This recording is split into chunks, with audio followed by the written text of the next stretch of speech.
Pendant 30 ans, il était le tueur le plus odieux que le Kansas ait jamais connu.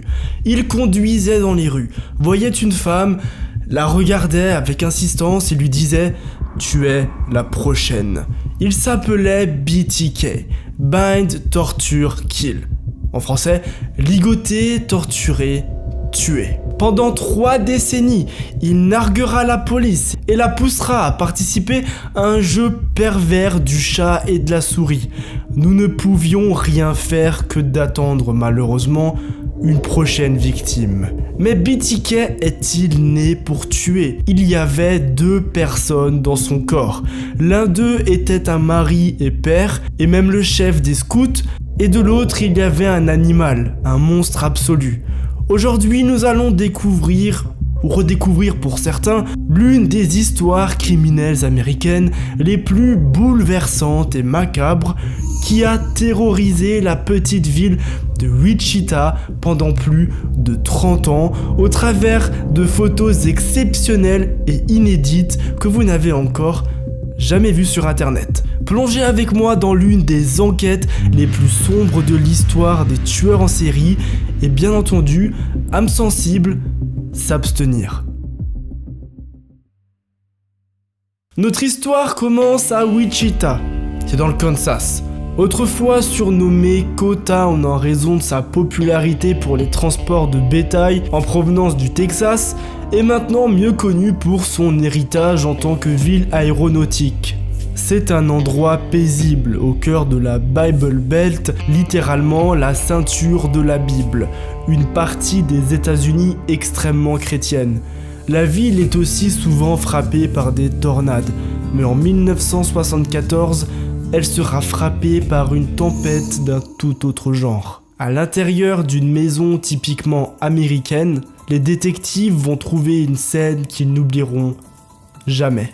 Dans cette famille, il y a le père Otero, la mère et 4 enfants, dont 2 qui sont restés à la maison ce jour-là. Les Otero ne le savent pas encore à ce moment-là, mais un homme les a pris en chasse. Il est entré dans leur cour par un petit portail, a coupé le câble téléphonique qui longe la façade de leur maison et les regarde secrètement depuis leur jardin. Joe Otero, l'un des enfants, ouvre une porte attenante à la cuisine pour faire sortir le chien et voit un homme s'approcher de lui rapidement. Il force son entrée dans la maison. Il est armé d'un pistolet qu'il pointe sur la famille et leur dit « Personne ne sera blessé si vous coopérez ». Il les conduit dans une chambre, les attache et les étrangle. Quelques heures plus tard, les 2 autres enfants Otero rentrent à la maison qu'ils trouvent anormalement calme. Ils montent dans la chambre de leurs parents et découvrent leur corps sans vie, ligoté, un sachet plastique sur la tête. Ils tentent d'appeler la police, mais les lignes étant coupées, ils doivent se rendre chez leurs voisins. Lorsque les forces de l'ordre arrivent sur les lieux, ils ne trouvent pas que les parents Otero.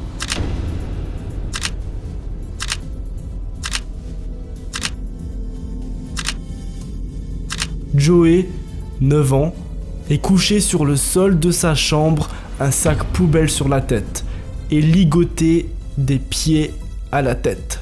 Dans le sous-sol, c'est sa sœur, Joséphine, 11 ans, qui est retrouvée pendue à une conduite d'eau. On trouve également du liquide séminal.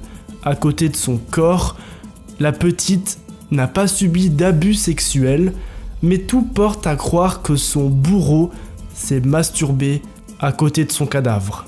Lorsque la population est mise au courant, c'est comme si le croque-mitaine avait pris vie.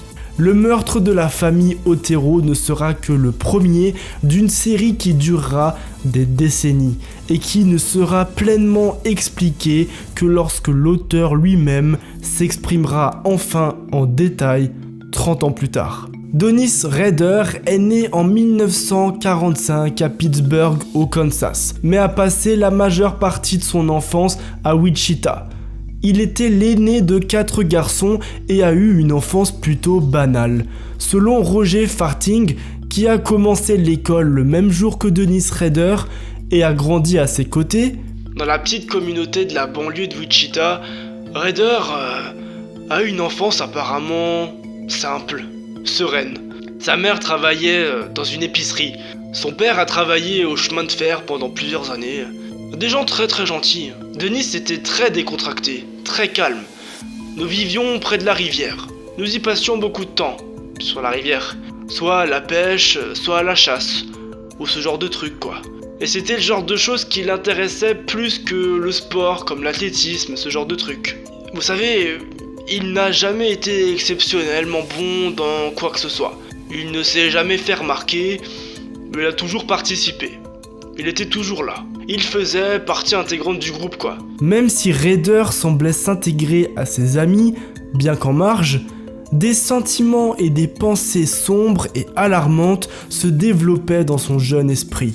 Lorsqu'il était enfant, l'une des choses qu'il a mentionnées était qu'il se souvenait très clairement de sa grand-mère tuant des poules et qu'il était excité à l'idée de regarder ce type d'activité.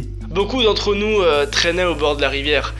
Vous savez, quelques-uns de mes camarades de classe, qui étaient probablement avec lui beaucoup plus qu'avec moi, certains d'entre eux m'ont indiqué qu'ils avaient vu, très jeunes, qui s'en prenaient aux tortues. Et au lieu de les tuer comme beaucoup d'entre nous l'auraient fait, vous savez, en leur cassant la nuque, surtout s'il s'agissait d'une tortue serpentine, lui, il s'amusait à les pendre. Il révélera par la suite qu'il aimait torturer les animaux et qu'il avait un fétichisme pour les sous-vêtements féminins. Aucun de ces comportements n'était apparent à l'époque, mais ceux-ci seront pertinents au vu du tueur en série que deviendra Dennis Raider. Un événement en particulier pourrait s'avérer être un moment charnière dans la formation de la déviance sexuelle de Raider. Quand il avait 11 ou 12 ans, un professeur l'a humilié en classe et il était très en colère à ce sujet. Il est alors allé chez elle plus tard dans la soirée pour la regarder par la fenêtre. Et il avait une corde avec lui. Il l'a nouée autour de sa taille, l'a serrée fort et alors qu'il la regardait par la fenêtre, il a eu un orgasme. Nous avons donc désormais la corde très associée au plaisir sexuel ainsi qu'au voyeurisme et au sentiment d'être puissant, surtout lorsqu'il s'agit d'une autre personne et en particulier une femme. Et donc ces choses commencent à fusionner alors qu'il devient un jeune homme au début de son adolescence. Tout cela fera partie de ses fantasmes plus tard dans sa vie d'adulte. Le jeune Denis, qui a grandi dans cette petite communauté paisible et dont l'enfance semblait tout à fait normale autour de lui, vivait désormais une tourmente intérieure. Mais personne ne pouvait prévoir l'issue désastreuse de ses fantasmes. Dennis Lynn Raider a grandi dans la banlieue de Wichita, au Kansas, l'aîné de 4 fils. Bien qu'il ait eu une vie de famille apparemment normale, au milieu de l'adolescence, Raider subissait déjà des changements qui le distinguaient des autres garçons. Au moment où il était en 8e ou 9e année aux États-Unis, c'est-à-dire vers 12-13 ans, il avait des rêves sexuels et des sentiments sexuels qu'aucun autre jeune homme n'aurait. Des choses bizarres, glauques, étranges. Il a dit qu'à ce moment-là, il connaissait déjà son avenir. Je savais ce que j'allais être. Après ses études universitaires, Dennis Raider a passé 4 ans dans l'armée de l'air américaine en tant que mécanicien, puis est retourné au Kansas et s'est installé à Park City dans le nord de Wichita. En mai 1971, Raider épousera une jeune fille du coin, mais malgré l'image familiale et heureuse qu'il représentait, il vivait toujours avec ses démons intérieurs. De loin, il apparaissait comme un pilier de la communauté. Mais personne ne connaissait vraiment sa deuxième vie, sa vie cachée, intérieure, qu'il gardait très privée de tout le monde, y compris de sa femme. Raider lisait des magazines policiers qui décrivaient souvent des scènes de torture et de servitude, surtout à l'égard des femmes. Et il mettait également sur papier ses fantasmes tordus dans des dizaines de dessins sinistres. Vous savez, beaucoup des gens lisent ces magazines policiers, mais ils ne font pas ce qu'il y a écrit dedans. En réalité, pour Denis, c'est d'un modèle d'excitation sexuelle extrêmement déviant où il est stimulé non seulement en tuant, mais en dégradant sexuellement la victime d'une manière sadique. Et il était assez intelligent pour lire abondamment sur les meurtres en série afin de se comprendre lui-même. Grâce à ça, il est ensuite devenu un expert sur la manière d'éviter d'être appréhendé. Et il savait ce que d'autres délinquants en série avaient fait de mal pour se faire arrêter. Mais les pensées, les plans, les fantasmes de Denis Rader se sont finalement répandus dans le monde réel lorsque le 15 janvier 1974, il a sauvagement assassiné les Otero. Il faudra un peu plus de 30 ans à la police et à la population de Wichita pour comprendre exactement ce qui s'est passé. Et ils l'entendront de Denis Rader lui-même. Bien, j'ai confronté la famille Otero. J'ai pointé mon pistolet sur monsieur Otero.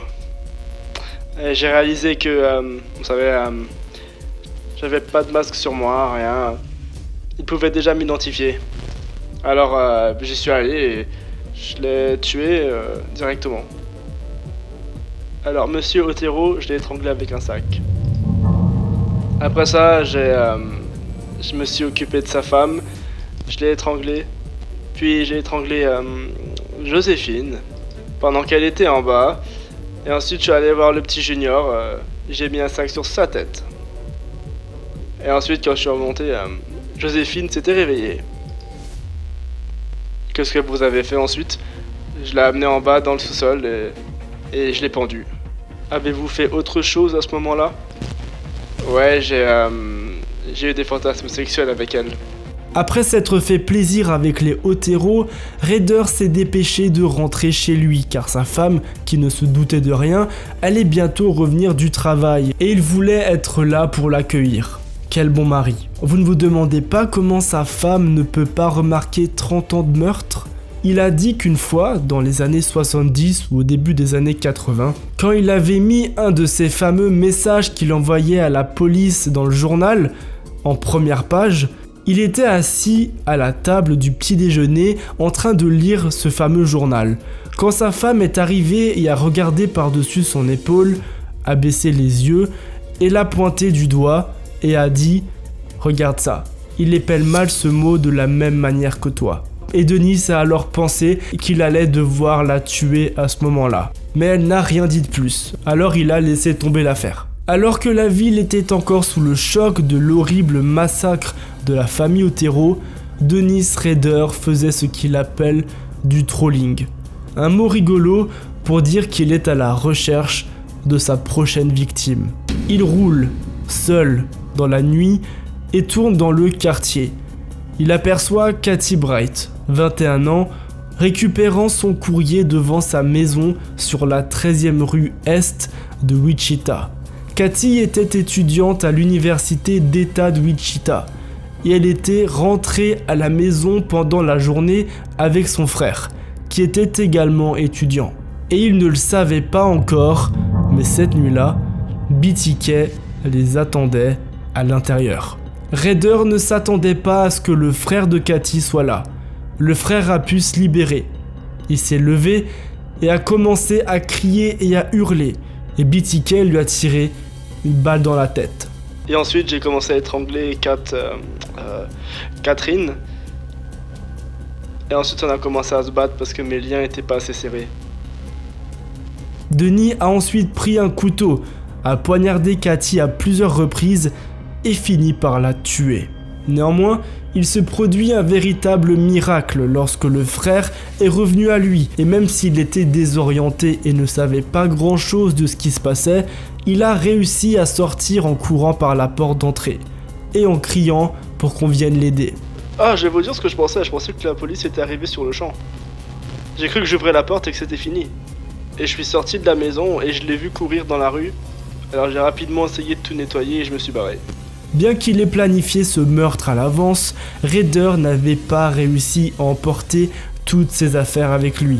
Si j'avais amené mon kit et utilisé mon kit, Kevin serait probablement mort à l'heure actuelle. C'est pas pour me la péter, c'est juste un fait. Quand vous regardez ses premiers meurtres, il a eu beaucoup de chance car des erreurs ont été commises et il aurait pu être facilement arrêté au début. Et il pensait vraiment qu'il allait se faire choper. Il pensait qu'il y avait des témoins, qu'il avait probablement oublié certaines choses derrière lui et il était très nerveux à l'idée de se faire choper. La police a pu retourner plusieurs fois chez le frère et évidemment à cause de la blessure traumatique qu'il avait au cerveau, on n'a pas pu en tirer grand chose. Il était incapable de donner de plus amples informations, à part qu'il était de race blanche et un âge approximatif. C'était à peu près tout ce qu'on a pu tirer de lui. Peu de temps après le meurtre de Katy Bright, la presse a rapporté qu'un groupe de 3 autres hommes avait été impliqués dans les meurtres des Otero. Rader apprend alors que quelqu'un d'autre est crédité de ces meurtres, et il ne va pas supporter ça très longtemps. C'est d'ailleurs ce qui lui fera envoyer sa première lettre.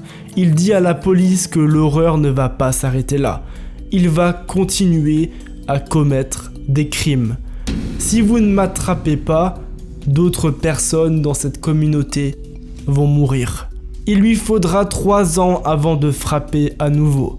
Le prochain meurtre aura lieu en 1977. Charley était une mère célibataire à la maison et avait des enfants avec elle cette journée-là. Les enfants tapaient sur la porte. Je me rappelais qu'ils hurlaient. Je me suis assis avec elle, elle a vomi, je lui ai donné un verre d'eau. Ensuite je m'y suis mis, je l'ai attaché. J'ai mis un sac au-dessus de sa tête et je l'ai étranglé. En raison du temps écoulé depuis les derniers meurtres, les enquêteurs de la police n'ont pas immédiatement établi un lien entre ce meurtre et celui de la famille Otero ou de Katy Bright. Une partie de cette distance temporelle entre certains des meurtres était liée au fait qu'il avait un fils, puis plus tard, une fille. Il a su compartimenter sa vie et en étant capable de le faire, il pourrait être un bon père. Il pouvait aussi tué. 9 mois plus tard, en décembre 1977, BTK frappe à nouveau, dans ce qu'il qualifiera plus tard de son coup parfait. Nancy était une femme célibataire, mais une belle jeune femme qui vivait seule. Ce qu'il a alors fait, c'est l'étouffer jusqu'à ce qu'elle soit presque morte, et pendant qu'il le faisait, il se masturbait dans sa robe de chambre. Ce qui est excitant pour quelqu'un comme Rader, c'est de prolonger l'agonie de la victime parce que c'est ce qui est stimulant pour l'individu. J'ai fait le tour de la maison, j'ai coupé les câbles téléphoniques, je me suis introduit à l'intérieur et je l'ai attendu à la maison. Je lui ai dit que j'avais des problèmes sexuels et qu'à cause de ces problèmes, je vais devoir l'attacher et commettre des actes sexuels avec elle. Elle était énervée, alors on a discuté un petit peu. Ensuite, je l'ai attaché avec des menottes, je l'ai foutu sur le lit. J'ai attaché ses pieds et je me suis mis au-dessus d'elle. J'ai pris une ceinture et je l'ai étranglée. La définition du sadisme consiste essentiellement à infliger de la douleur à quelqu'un d'autre. Et infliger de la douleur est une façon pour le sadique de s'assurer qu'il a effectivement le contrôle. Et donc ce que Rader faisait, et comme beaucoup d'autres meurtriers sexuels en série, c'est qu'il tuait avec une ligature. Et alors que la personne s'apprêtait à décéder, il desserrait la ligature légèrement, laissait la victime se réanimer, puis appliquait une pression supplémentaire. De cette façon, ça prolonge leur souffrance et prolonge l'expérience de stimulation sexuelle pour Rader. En fait, Rader était si satisfait et fier de ce qu'il avait accompli qu'il a fait quelque chose d'extraordinaire pour gagner l'attention de la presse et de la police. Lui-même, le lendemain, signale le meurtre à la police. Il a appelé sur un téléphone public et informé qu'il y avait un homicide et a donné l'adresse. Il était évident que BTK était revenu et qu'un tueur en série est bel et bien dans la nature. Le 10 février 1978, 2 mois après le meurtre de Nancy Fox, la chaîne de télévision locale Cake reçoit une lettre macabre. C'était de BTK, et dans ce document, il revendiquait la responsabilité des meurtres des Otero, de Charley Vian, de Nancy Fox et d'une autre victime non identifiée. Il a exigé l'attention des médias et a joint un poème intitulé « Oh, mort à Nancy ».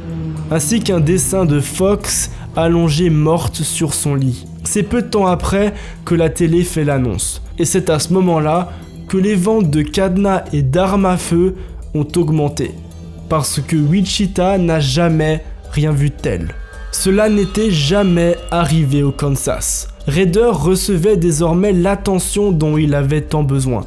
Raider veut un statut, Raider veut se considérer comme plus intelligent que les autres, et la manière dont il peut le démontrer ne se limite pas à sa scène de crime, où il exprime sa domination sur ses victimes. Il peut démontrer son statut, son intelligence et son pouvoir en narguant la police, en lui faisant croire qu'elle n'est pas en mesure de l'arrêter. Et c'est ce qui est triste.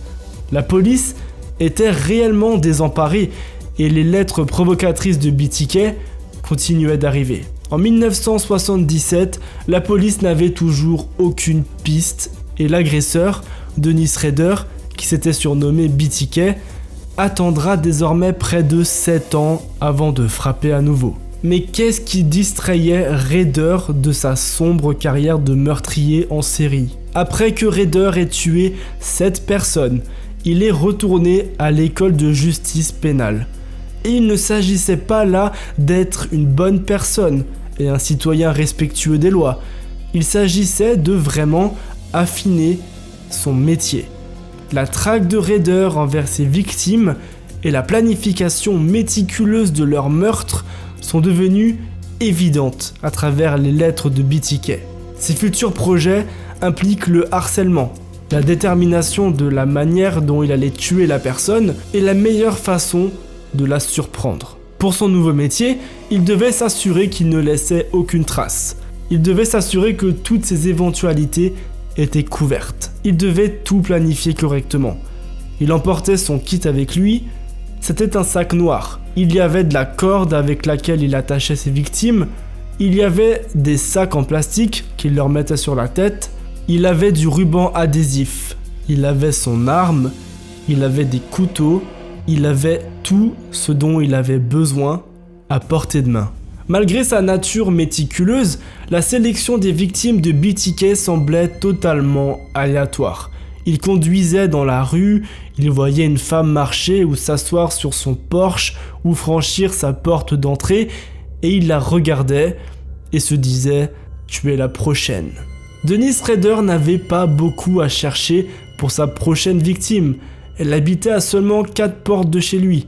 La nuit où Maureen Edge a été assassinée, Rader avait son alibi déjà tout prêt. Il a emmené son fils dans un camp de scouts, puis, vers 1h du matin, il sort, tue cette femme, revient au camp comme si de rien n'était. La jeune femme était diacre à l'église et il l'a fait poser pour prendre des photos, sur lesquelles on pouvait apercevoir les robes de la chorale dans le sous-sol. La police conclut rapidement que ces photos avaient été prises dans une église. Il voulait jouer avec son cadavre. 9 jours après le meurtre de Maureen Edge, son corps a été découvert. Le corps était nu et selon la police, il était gravement décomposé. Une paire de collants noués a été retrouvée dans le fossé à côté. Ce n'était pas la première fois que Rader utilisait sa position dans les scouts comme couverture pour d'autres macabres activités. Il était chef de Boy Scout, et cela lui donnait donc du temps libre pour être loin de chez lui, et ainsi, à quelques reprises, il quitte le camping où se trouvent les Boy Scouts, et ça donne à de l'auto-érotisme, et essaie même de se pendre avec précaution. Il a creusé une tombe, il a mis un masque et il s'est mis dedans. Vêtu de vêtements de femme, de sous-vêtements, et il a attaché un appareil photo à une corde, un Polaroid, et a pris des photos de ses réalisations. Parfois, il se retrouve même coincé et craint que les scouts ne retrouvent son propre cadavre déguisé en femme et pendu à un arbre. Après le meurtre de Maureen Edge, il y aura 2 autres meurtres. La première a été Vicky Wegley, en 1986. Il s'était plutôt organisé. Il est entré par effraction à l'arrière de cette maison. Elle est rentrée avec son bébé après avoir fait les courses. Il l'a torturée, l'a ligotée, et l'a laissée sur le lit. Lorsque le mari est rentré à la maison au milieu de l'après-midi, il l'a libérée, pensant qu'elle était peut-être encore en vie. Et visiblement, ce n'était pas le cas. Il était clair qu'il s'agissait de BTK. 4 ans plus tard, en 91, Rader tuait à nouveau. Les enquêteurs affirment qu'un garçon de 15 ans a découvert le corps tôt ce matin alors qu'il promenait son chien.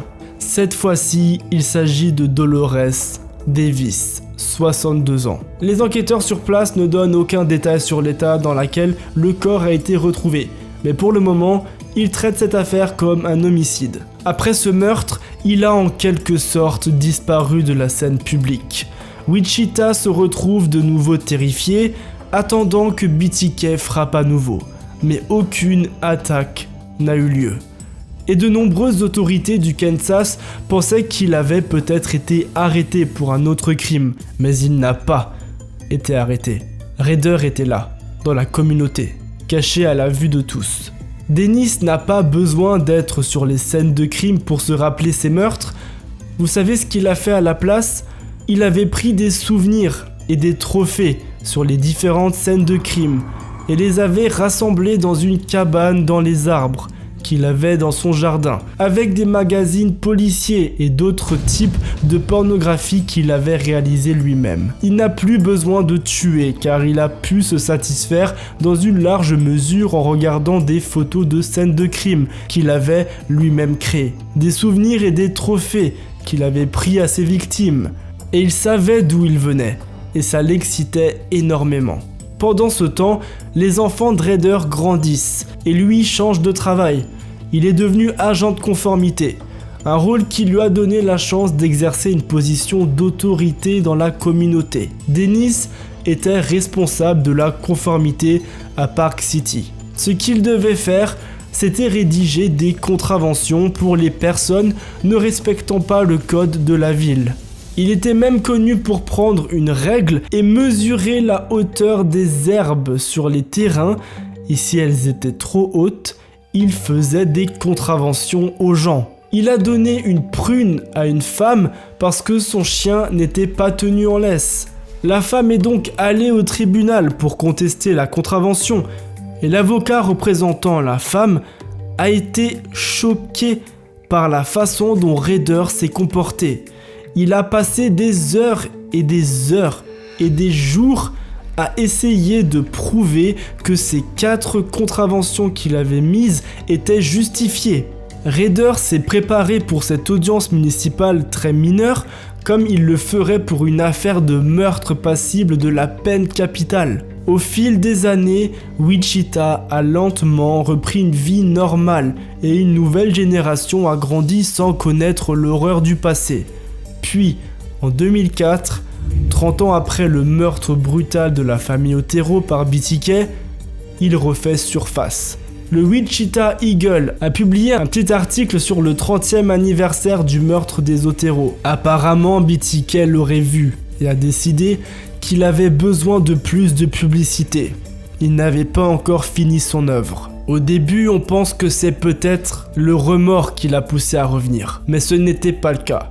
C'était juste de l'arrogance. Après des décennies, BTK était de retour et il était prêt à jouer au chat et à la souris avec la presse et la police. Il a commencé à jouer à ces petits jeux qui consistaient à envoyer la police dans des chasses au trésor à travers toute la ville en mettant des boîtes de céréales un peu partout, remplies de poupées qui posaient en position de victime et des bijoux de certaines de ces victimes. Et il les cachait dans la ville, puis il appelait les médias et il leur envoyait un petit mot, un petit indice où on pouvait trouver ces horribles boîtes. À ce moment, tout le monde dans le ministère et dans la police voulait être celui qui retrouverait BTK.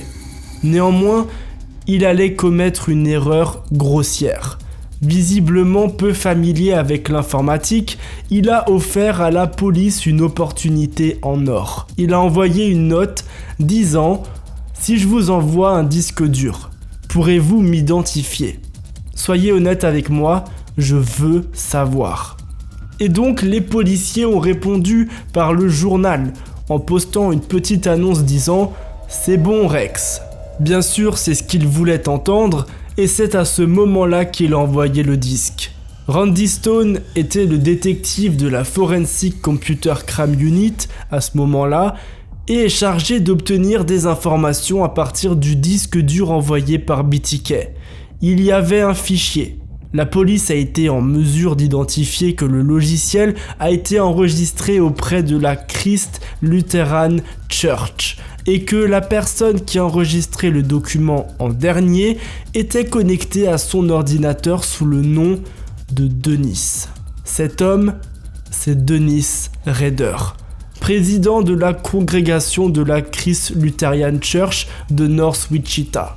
Et c'est à ce moment-là que tout commence à bouger très vite. Le 25 février 2005, ils l'ont arrêté. Une fois que Rader a avoué ses crimes, tout s'est répandu rapidement et il a parlé pendant 33 heures au cours des 2 jours suivants. Il était temps pour la police de Wichita de faire connaître au grand public l'identité du monstre qui la tourmentait depuis plus de 30 ans. J'ai dit, quand ils annonceront le nom, sortez et dites-moi de qui il s'agit. Et je me suis penché sur le capot de la voiture de mon fils. Et ils sont sortis et ils ont dit que le type s'appelait Dennis Rader.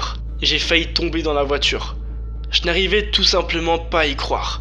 Nous étions tous présents à notre 40e réunion de classe au lycée. Et c'était peu de temps avant son arrestation. Ma femme et moi, nous étions assis juste en face de lui. Il ne faisait même pas partie de mon top 10 des personnes que je considérais comme dangereuses. Je veux dire, on n'aurait jamais pu deviner.